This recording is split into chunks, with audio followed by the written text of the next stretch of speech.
After Rocky V killed the franchise for a good 16 years, it returned strong back in 2006 with the sixth movie of the franchise, Rocky Balboa. Now, if there's one movie in the franchise that defines the word underdog, honestly, it's not the first movie, it's not the second movie. I would say that it's this movie. I mean, this is a film 16 years after the end of the original Rocky series. And again, Rocky V did not leave the series off on a very high note. So to return 16 years later, I'm pretty sure back then, no one expected this movie to be any good.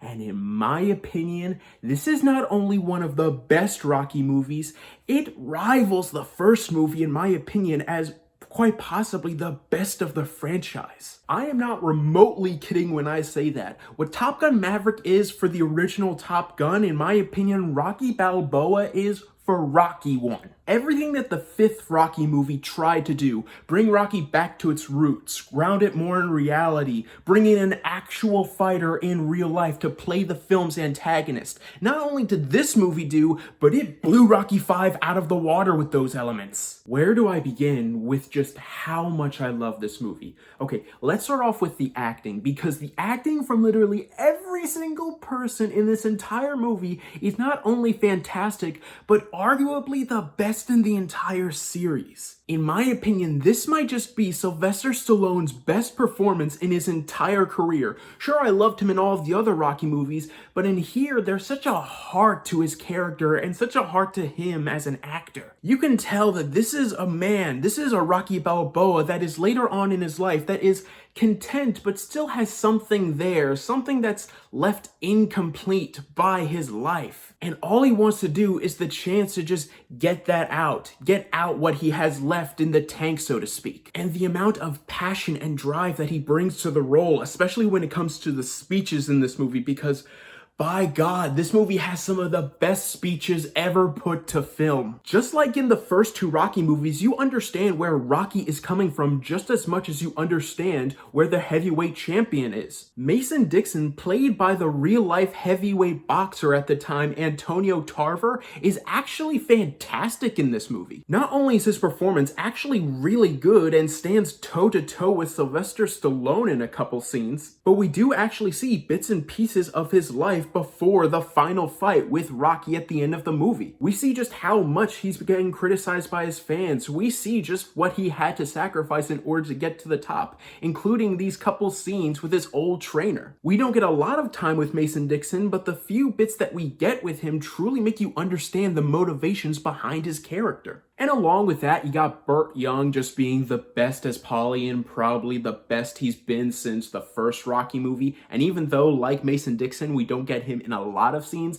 the few scenes that we do get with him truly do make you feel just how old and tired Paulie is at this point, but still just how much love that he has for Rocky and even Adrian. And Milo Ventimiglia as Robert Balboa is fantastic in this movie. You not only understand his motivations, but Ventimiglia brings such a tiredness from just how much Rocky has overshadowed him in his adult life. You understand every angle that Ventimiglia's character is trying to go through in order to convince Rocky not to take the fight, not to return into boxing. And yeah, I'm using a lot of the same sorts of descriptions when it comes to the actors. They act very tired, and yet there's still a lot of passion to them.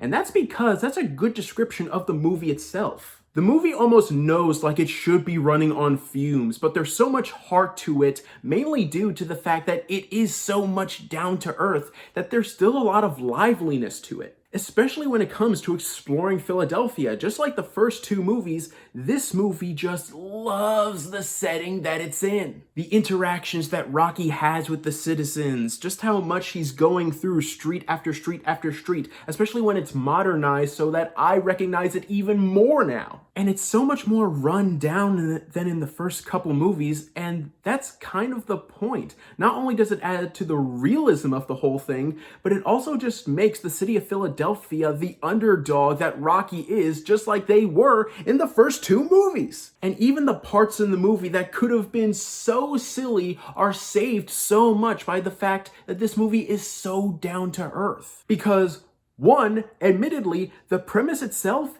is kind of stupid. Rocky comes out of retirement just so that he can fight a fighter half his age. That does not sound like the best sort of movie that they could come up with.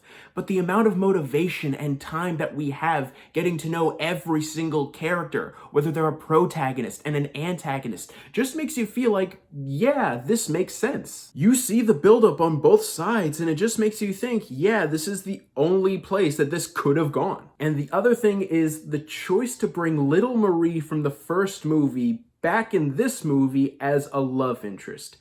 Now, I'm kind of on the fence about this. Whenever I don't watch this movie, I just think to myself, it is really weird because the last time we saw them together, he was like 30 and she was a preteen, maybe a younger teenager, and it just sort of seemed odd. But the way that they handle in this movie and the fact that they have a bit more of a friendship than they have a true romantic relationship, I do kind of like. There are definite hints to a romantic relationship in the movie, but for the most part, it's just Rocky wanting to get to know an old friend that he hasn't seen for years. And the actors definitely have enough chemistry to sell it either way. But apart from that, when it comes to the cinematography, the directing, and the music, oh my god, it's so good. From a cinematography standpoint, a lot of this movie is just sort of filled with blues and blue imagery, whether it's light blue, dark blue, or even almost gray blue. Yet at the same time, that does sort of add to the overall charm of this movie, especially considering the fact that this movie takes place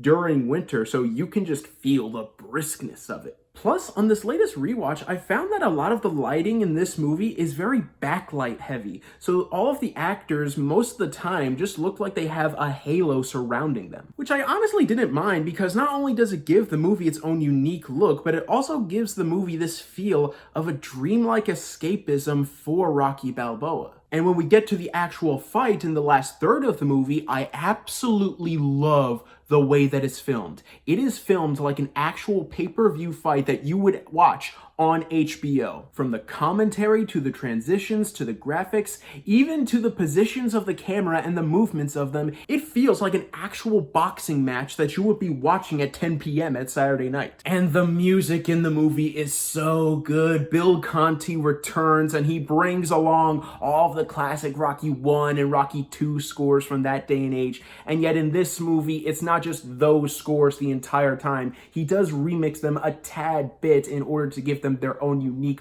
Rocky Balboa flair, but still it is noticeably Rocky. It's not like Rocky 5 where they play Take It Back and then all of a sudden Take It Back turns into a rap. No, it's the same songs, only with the tiniest bit of instrumental changes. And when we get to the final fight of the movie, not only is it epic, not only are there tons of twists and turns throughout the rounds, not only is it so well shot, but after the 10 rounds is over and it turns out that Rocky loses, he doesn't care. He doesn't stay in the ring to wait for what the judges say the results were. He just walks out of the ring through the doors and he's just glad that he finally emptied the tank. He doesn't care that he lost. He wouldn't even care if he won. He's just happy that he got the opportunity to finally cleanse his palate and now he can be done with it. It's as perfect as an ending that this series could have gotten. Are there issues with the movie? For me, there are kind of nitpicky things that I could say about it. Some of the pacing in the first 2/3 of the movie can be a bit slow. Some of the editing throughout the film can be a bit weird, with a lot of slow-mo shots and a lot of times where the picture suddenly turns completely black and gray or completely black and blue. But apart from those tiny little nitpicks,